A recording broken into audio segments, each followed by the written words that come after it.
एक छोटा सा गांव था जहां एक लड़की रहती थी। नाम था मीरा। मीरा बहुत चुपचाप रहने वाली लड़की थी। ना कोई दोस्त, ना खेलकूद, बस दिन भर अपने पुराने खिलौनों के साथ बैठी रहती थी। इसलिए गांव के लोग उसे देखते ही फुसफुसाते थे, मनहूस है ये, इस पर किसी बुरी रूह का साया है। लेकिन मीरा पहले ऐसी नहीं थी।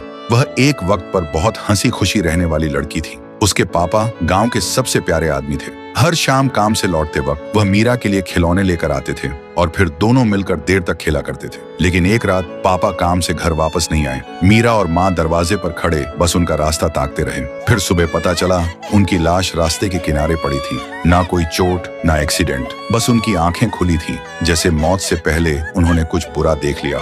और उनके पास एक गुड़िया पड़ी थी जो वह मीरा के लिए ला रहे थे। उस दिन के बाद से माँ दिन भर पड़ोस के गांव में सिलाई का काम करती थी और मीरा चुपचाप घर में अकेली रहने लगी, सिर्फ उसी गुड़िया के साथ जो उसके पापा आखिरी बार लाए थे। फिर एक दिन जब माँ घर पर नहीं थी, मीरा अपने कमरे की खिड़की के पास खड़ी बाहर देख रही थी। तभी उसे एक अजीब सी आवाज सुनाई दी, मीरा, खेलना है? सुनते ही मीरा जम सी गई। उसने धीरे से पीछे मुड़कर देखा और बोली, कौन है? तभी वह गुड़िया हिलने लगी और एक इंसान के रूप में बदल गई और बोली, मैं तेरा दोस्त हूँ गुड़िया। सुनते ही मीरा की आंखों में एक अजीब सी चमक आ गई और उस दिन के बाद से मीरा कभी अकेली नहीं रही। वह रोज उस इंसान रूपी गुड़िया के साथ बात करने लगी और वह गुड़िया उसे नए नए खेल सिखाती रही, जैसे छुपना, लेकिन ऐसी जगह जहां कोई कभी ना ढूंढ सके। धीरे धीरे मीरा बिल्कुल बदल गई। फिर एक दिन जब माँ मीरा को खाना दे रही थी, तब उसने अपनी माँ से कहा, माँ, मेरे नए दोस्त को भी खाना दो ना। माँ सुनते ही हंस पड़ी। कौन सा दोस्त बेटा? लेकिन मीरा फिर कुछ नहीं बोली, सिर्फ कोने में रखी उस गुड़िया को देखती रही। उसी रात जब माँ सो रही थी, तभी उन्हें रसोई से एक अजीब सी आवाज आई,